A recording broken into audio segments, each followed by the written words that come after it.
Welcome back to the deep dive.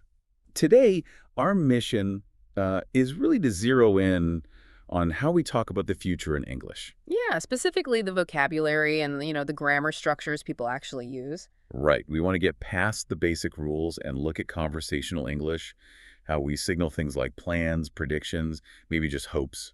And it's important, isn't it? Because talking about the future is all about communicating commitment, or maybe a lack of it. You need to convey that nuance. Exactly. Getting it wrong can lead to misunderstandings. Yeah. So let's unpack this future tense toolkit. We know the basics, but where do people usually trip up? Well, the classic confusion point often lies between, say, will and going to. And then there's another layer conversational sources reveal. Okay, so will. That's offered for predictions, right? Like, I think technology will change a lot. Or maybe a decision made right now. Precisely, or just general future statements. Yeah. But going to, that's traditionally taught for plans already decided. I'm going to visit my family next month. Yeah, the textbook example is often like, I bought the tickets, so I am going to visit them. It implies that prior decision, that evidence. But here's where it gets interesting based on conversational data. For those definite, scheduled personal plans, people often don't default to going to. Oh, what do they use instead? They often use the present continuous. So instead of, I'm going to start a new English course next month, you'll very often hear, I'm starting a new English course next month. Ah, okay, so I'm meeting Sarah for lunch tomorrow, not necessarily I'm going to meet Sarah. Exactly. It sounds, well, more immediate, more fluent for those kinds of fixed arrangements. Using going to can almost sound a bit too formal or deliberate sometimes. That's a really key insight for sounding natural. Yeah. So present continuous for definite arrangements, will for predictions or spontaneous decisions.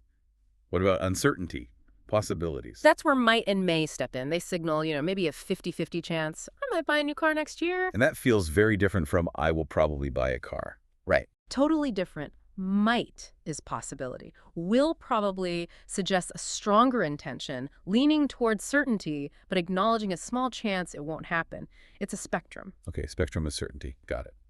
So we have the tools.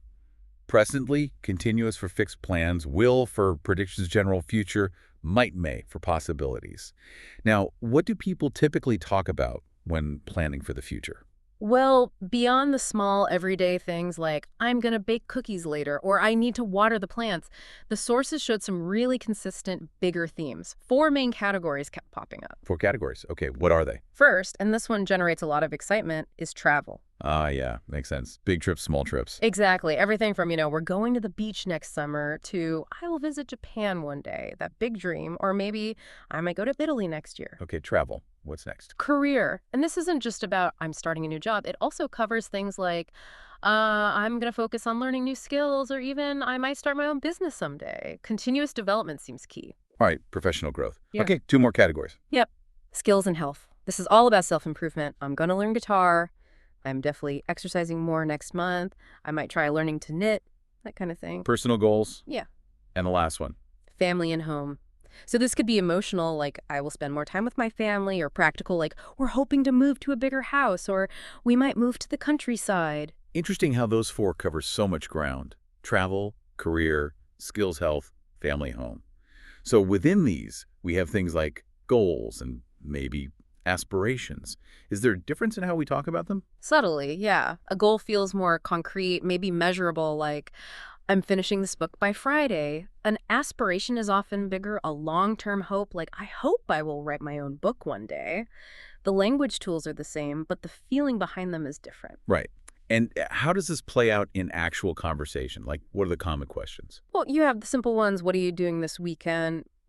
Usually answered with present continuous for plans, like I'm seeing a movie. Right. But the big one, especially in interviews or more serious chats, is where do you see yourself in 5 years? Ah, the classic. How do you answer that using these structures effectively? You want to balance ambition with realism, often using will combined with hope or a projected state. So in 5 years, I hope I will be leading a team, or perhaps more confidently, I will be working in a senior role, possibly adding, and I am taking steps now towards that. It shows direction. Okay, so framing it with intention, but acknowledging it's the future. Exactly. So to sum up for everyone listening, we've got present continuous for fixed plans, will for predictions and general intentions, might may for possibilities. And these apply across those key life areas: travel, career, skills, family. That clarifies things a lot. But before we wrap up, what's the sort of final thought here? The bigger picture on planning. Well, the sources really hinted at something important. Planning gives direction, it gives us goals, which is essential. But life happens, right? Certainly does. So maybe your plan to bake cookies gets derailed by work, or a huge life goal shifts because of an unexpected opportunity. The key takeaway isn't just about making plans, it's about being flexible. That ability to adapt, to change course, that might be the most important future skill of all. Flexibility as the ultimate future tense. I like that. A great point to end on. So think about your own plans, what you are doing soon, what you might do, what you will achieve. Thanks for joining us for this deep dive.